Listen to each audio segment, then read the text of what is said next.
What enables us to grasp the core of our humanity? All right, that is the question for today, and we'll answer it toward the end of the video. Welcome to my channel. Hope you're having a great day out there. And my name is Thomas, and I do educational videos on this channel. Many different topics, most of them you've been taught at school, but this is a different take on them, more spiritual take, more quantum understanding of the topic, a more fundamental approach. And so we will be learning about, math and geometry and chemistry and physics and astronomy and economics and philosophy and ethics and health and fitness and nutrition and meditation and a few other subjects, but they're all going to be presented from a more sacred, spiritual, quantum perspective. Now, before we get into any of those different subjects, we're taking a few months to go over the Tree of Life. And we've been looking at the 144 different minor aspects of the Tree of Life, which I've written up in a short guide that I'd be happy to share with you. If you'd like to click the link in the description, it's free. So just click the link and you'll get that. So that will be the answer to this question that we're going to get at the end. But at the beginning of the video, the reason why we're covering Tree of Life is because not only is it a valuable model to use in and of itself, but it also enables us to really process large amounts of information and to organize it and to be able to use it so that we can recall it. And so we're going to set the foundation with the Tree of Life, and then when we start pouring all of this other information in all these other subjects, you'll have a place to put it in your memory so that you can actually recall it, organize it, use it, and apply it. Okay, so let's look at the Tree of Life here. This is the diagram. Basically, it's a model or a map of our consciousness. And this goes all the way back to ancient Egypt, if not before. And many other people have used it. The ancient Hebrews have used it. Modern Jews, Orthodox Jews use it. Some mystic Christians use it. And many occultists of both the good and evil variety use it. And it is not evil in and of itself, as some people claim. It is just a technology, just like anything else, like your computer, can be used for very evil purposes, and it also can be used for very good purposes, depending on the intention of the user. So we're going to try to give it to you first in order for you to be able to defend yourself from those evil people that are using it against you, and also to stoke your imagination and your ability to actually use it for something constructive and creative. Okay, now you can see that the tree has 10 different circles that are numbered: 10, 9, 8, 7, 6, 5, 4, 3, 2, and 1. And then there is a thing called the abyss, that is a dotted circle or sphere above the tree. And then we have a 0, or in the middle here. And then above the tree we have a 0, which is a total of 12 different categories, 12 different what I would call aspects of consciousness or faculties of consciousness. These are our 12 major faculties of consciousness. Now, to get to the 144 minor aspects, we take the whole tree, all 12 of these components, and we apply it to each one of the 12 again. So by applying it to the second power, basically, we end up with 12 to the second power, or 144 different minor aspects or fractal faculties, or what I call stages of life. But the stages are not chronological, they are dramatic stages. So we'll get to one of those 144 toward the end of the video, but we'll take the bulk of the video right now to go over the 12 major aspects and just give you an introduction. Okay, so when the universe starts, it basically involves downward, and then at some point life happens, and then we start evolving back toward the creator at the top. So we open up these different potentialities or faculties of consciousness one by one, not necessarily in order, but usually in order, as we grow and as we evolve. Sometimes we make it a long way and we get all the way to the top, but very few people do that. Most people get stuck maybe in 10 for the whole life, or in 9 for their whole life, 10 and 9, or 10, 9, and 8 for their whole life. That's the majority of people. And then some people eventually, begin to tap into their spiritual selves and move up. So we're trying to kind of give you the map so you can choose, where you want to go, how far you want to go with it. Okay, so we start here with the 10th sphere. The 10th sphere is really our instinct, or our faculty of instinct, or our survival skills, fight or flight response. This is our life force. This allows our heart to beat and us to breathe, and to eliminate waste and all the things to heal our cuts and wounds. All the things that we do unconsciously that keeps us going, keeps us alive. And but we can screw up our life force or invert it by inverting the 10th sphere, by defiling it with lusts and addictions and things like that. Okay, now, so this is really our wild animal consciousness, our survival. Now, the 9th sphere is more like our domesticated animal consciousness. And this is what we get in the home. This is what we get as we grow up. From the start, we get home and we're in our crib or whatever, and we're observing everything around us, and it's all new and fresh, and it's all fascinating. We have a heightened receptivity. We are wide open to all the influences around us. And in particular, we're wide open to those who are devoted to us, and we are devoted to them. They feed us, they clean us up, they keep us sheltered, and keep us safe. So there's a devotion. They nurture us, and there's a devotion that goes into that. So we particularly are influenced by them, and we watch them. We watch what they do, and we begin to imitate what they do. We imitate their mannerisms, their movements, their actions, and we practice that imitation until we get it up to our expression.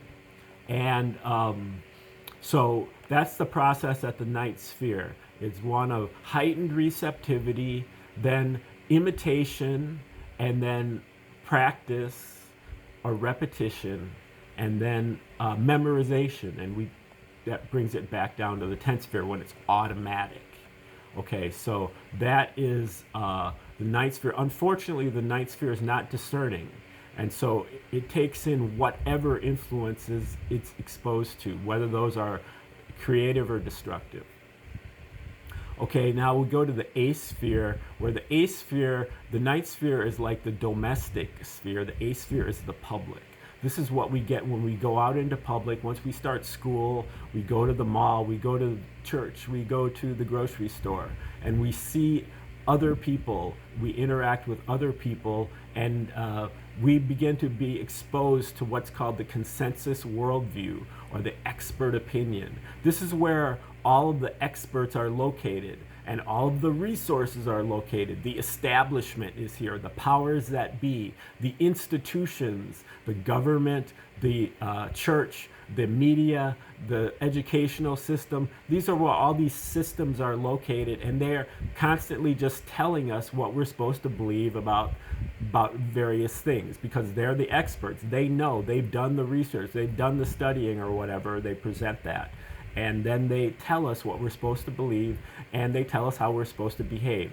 So the A-sphere here is really our faculties of belief systems and our logical reasoning. These are the faculties that we develop at the A-sphere, but in many cases these things get stunted, perverted, twisted, inverted, because the people here are not, they're tricksters. This is the sphere of the trickster. And the trickster is not always telling us the truth. They'll tell you the truth if it's convenient for them, but if not, they will tell you something else. Half-truths, misinformation, disinformation.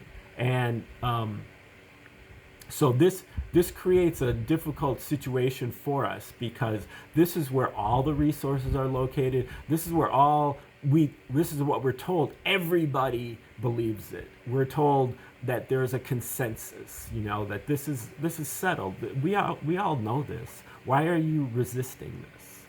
And this particular belief that we're talking about, or this particular behavior that we're talking about. But we have our own experience, that maybe not that much, but we've developed some experience here. And so sometimes what they're telling us goes directly against what we kind of see and know to be true. Again, it's like the emperor wears no clothes. They're telling us that the emperor is wearing clothes, and we're seeing something completely different. And but they're saying, well, everybody knows that. Can't you see this? This is established. This has already been determined. And so we end up inverting our own A-sphere and using our logical reasoning against us. We end up justifying their point, like bending over backwards to justify their point of view. We end up using consensus to determine reality, where we say, well, since everybody believes it, it must be true. And what I see in front of my face with my own eyes is not true. So we end up denying our own self and twisting the A-sphere in order to fit in here, because this is where all the resources and all the status is located. Now, if we can stay true to our A-sphere and leave it upright, what we'll end up doing is a kind of a negotiation where we'll kind of give what I call minimal compliance to the A-sphere, or we'll say, give it lip service. Okay, yeah, your emperor, he looks great. Can I leave now? Because we recognize that this is just only the third faculty of 12. And so we've got other faculties to move on to. So if we can keep our A-sphere upright and keep our logical faculties to ourselves, then we move on. And we have to come back, eventually to replenish, but we can move on and try to open up the other faculties. Many people end up just getting stuck here for good, especially when they start twisting their own logical faculties, contorting themselves to justify. Okay, now when we do make the move and move over here, where the eighth sphere is the real world, the seventh sphere is the imaginary world. So this is what we imagine this could be. We see the problems here, we smell the rat. We came over here and we said, how can we make this better? We use our intuition. Okay, so we're using our imagination and then our intuition. Our intuition is really just asking questions and then going inside and getting answers. Those answers will be transmitted back to us, but we may, and they're correct, but we may mistranslate them. So we have to verify those answers. And then we also have our creativity and our pleasure principle. So these are about putting things together into both novel or new ways and also into pleasing ways, ways that please us and please other people. So we use all these things to put together not only a creative product like a song or an essay or a play or an invention that might make improvements on the eighth sphere, but we totally integrate it into our whole life at the top of the seventh sphere to make our higher calling. Okay, this is what we set our life toward, is to basically integrate ourselves with the universe by figuring out our strengths and weaknesses, our affinities and our dislikes, and same with our parents, and then also figuring out what is our situation in the world and how can we affect it in the most effective way. And so this is a whole, integration of our whole selves as an individual and as a life, and as opposed to here where they're just making us a cog in the machine. But if we can determine our higher calling, then that propels us further up the tree, and then we get to the sixth sphere, which, if this were a map, it would say you are here. This is where we are located, centrally located spot, and it's our free will faculty. Free will is our ability to pay attention and to make decisions. Unfortunately, the paying attention part is normally directed toward the lower part of the tree because that's what we're comfortable with. That's what we grew up with, and so we know this well, and so we tend to pay more attention to the 8th, 9th, and 10th spheres. But we have the ability also within free will to make decisions.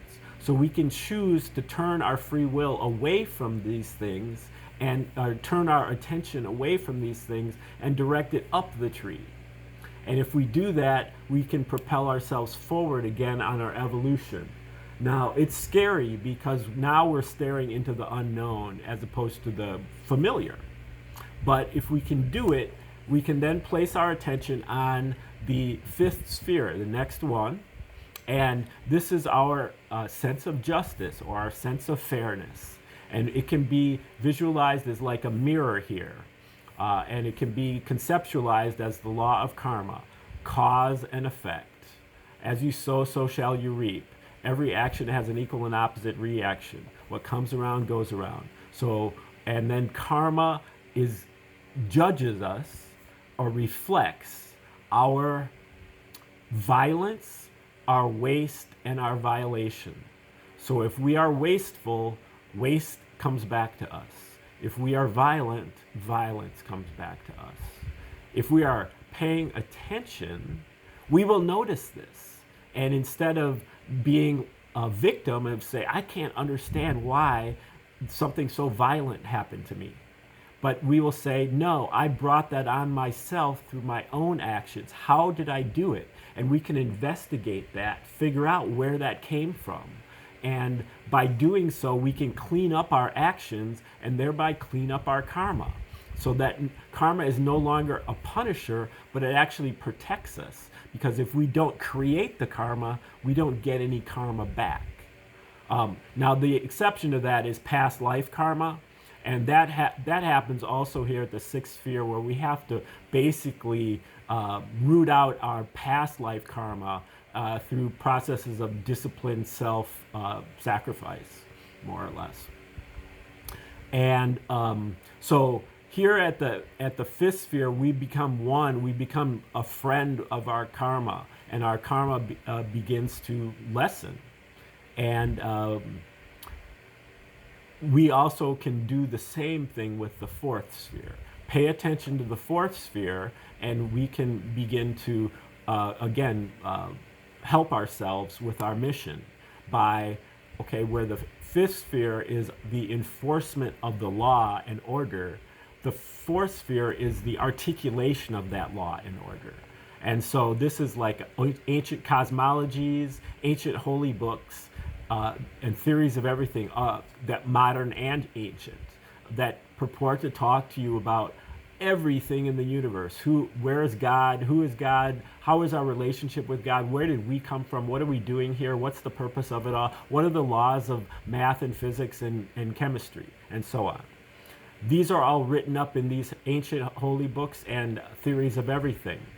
The best approach is to study as many of these as you can get your hands on, compare and contrast, and then go inside and ask for guidance to help to sift through all of these. But you must do the studying, you must do the homework before you ask for the guidance. Otherwise, you will never be able to understand the messages.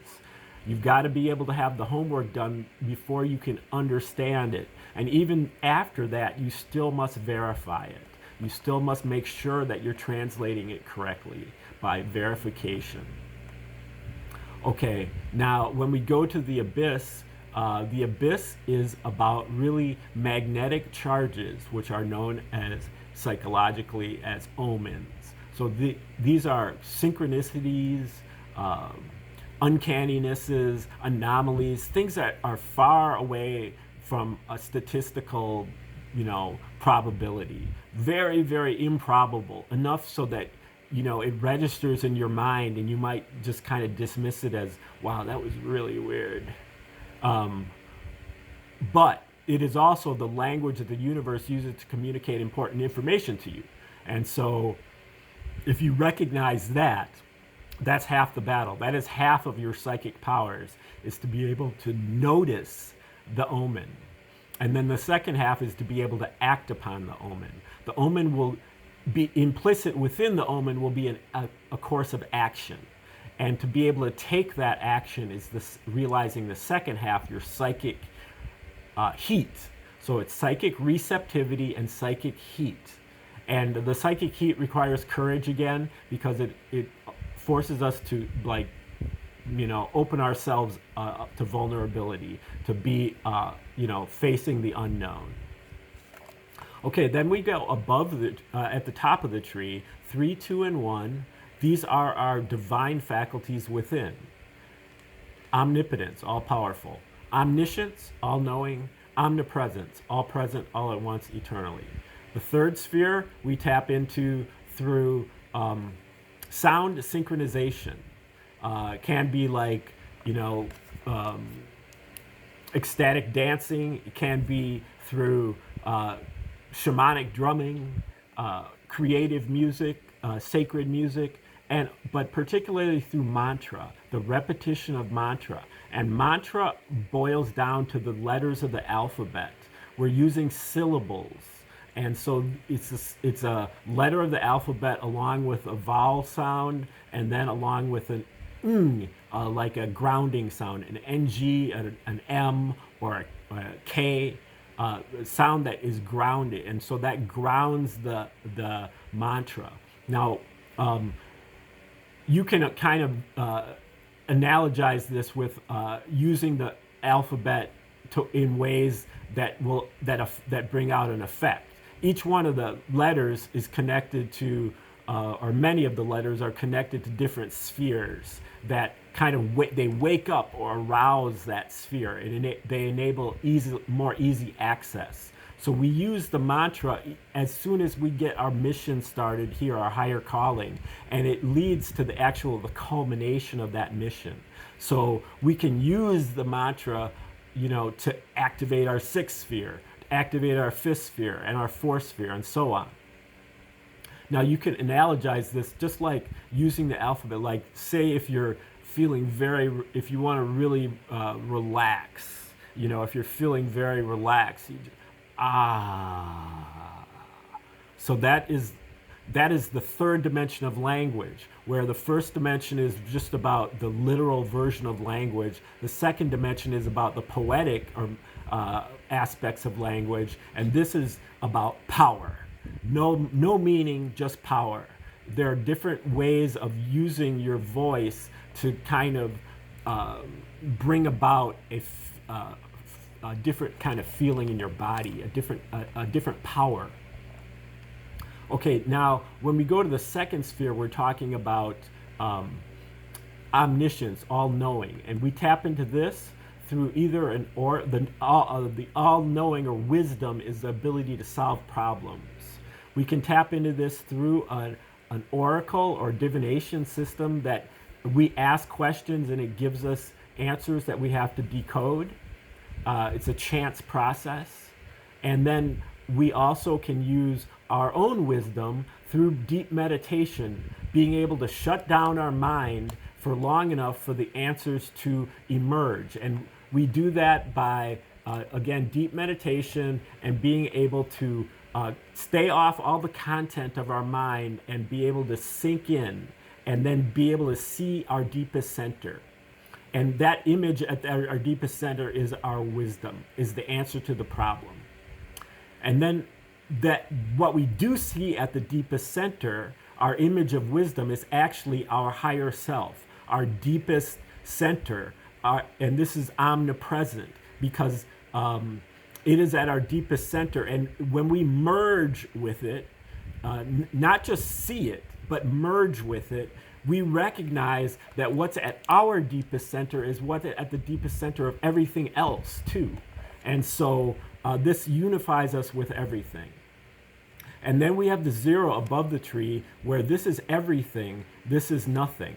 Where this is the whole universe, this is outside of the universe. But what they have in common is that they are both part of the creator. So this is the creator's private life, so to speak. This is the part that the creator reserves for itself. But it is very powerful, but it represents a nothingness and a total mystery. Okay, now those are the 12 basic major aspects of the tree. Now we're going to get to one of the 144 minor aspects. And this one is called, this is number 59. Number 59 is within the sixth sphere. So this is about free will, ability to make decisions and pay attention. And this is also about the first fractal of the zero sphere. So this is about our deepest center, omnipresence. This is about, unification. And so this is something maybe that unifies our free will, or some combination of those two fractals, those two major aspects. Stage number 59 is about our ability to choose to go against the divine will, which separates us from animals, basis of our divinity. Free will is the freedom to choose, to follow or reject divine law. Identify as an animal or identify as the higher self. The choice is ours at all times, and that is the basis of our divinity. Our choice to separate from the herd, however, will not go over well with the other sheep. But we knew it was coming. Did we quit or did we get fired? Who broke up with whom? Dropping out and getting banished at the same time. But just keep positive attitudes and lower amplitudes. We'll be wandering alone for a while, but there are other trailblazers too. But they are skilled at camouflage and are hard to catch up to. So now we're behind the curve of a higher group. We must practice to make ourselves faster. We must do some research and adopt much higher standards for ourselves. Temporarily, we look bad, but really, we're growing faster than usual in order to catch up. This is like transitioning from college to a or a high school senior to a college freshman.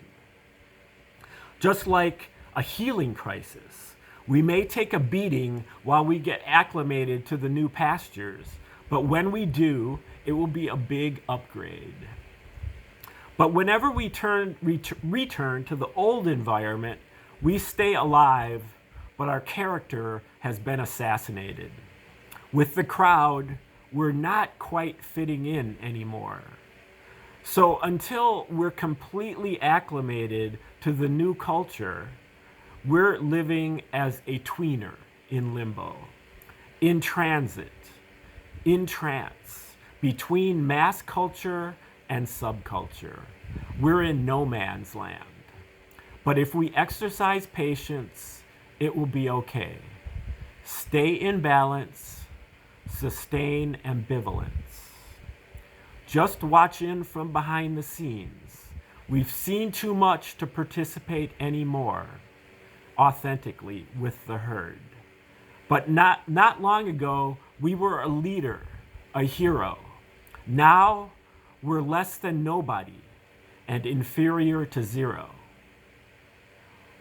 We're going through mini martyrdom.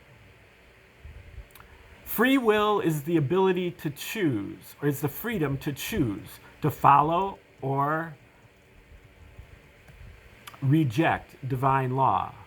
We have turned our attention away from our animalistic aspects. So free will is free of emotional coercion from below, and it is also free of structural or geometrical or statistical impositions from above, because we have not advanced that far yet. Will must be based on knowledge and sincere beliefs, and be free of emotions and sensuous feeling. Identify as an animal or as our higher self. The choice is ours at all times, and that is the basis of our divinity. Okay, that is the first fractal of the sixth sphere, number 59, basis of our divinity. And that is the one of the 144 fractal faculties for today. Thanks for sticking around to the end of the video. You can click the like button, you can subscribe to the channel, you can share the video with others. You can donate directly to me through Cash App or Venmo listed in the description. Also listed in the description is a link that you can click on to get my free guide to the 144 fractal faculties of the Tree of Life, the stages of life history, consciousness, and spirituality. And be aware that tomorrow I will be presenting another one of the 144 different fractal faculties or minor aspects of the Tree of Life. And we'll go through another introduction where I will go through more or less the same material, exactly the same material, but from a slightly different aspect, a slightly different perspective, and I will add in, another tidbit or two. So you get the repetition, which is what you need to learn the tree, and then you also get a few new bits and pieces that you can add to your mosaic. Okay, that will occur tomorrow, so stay tuned. And in the meantime, have a beautiful day.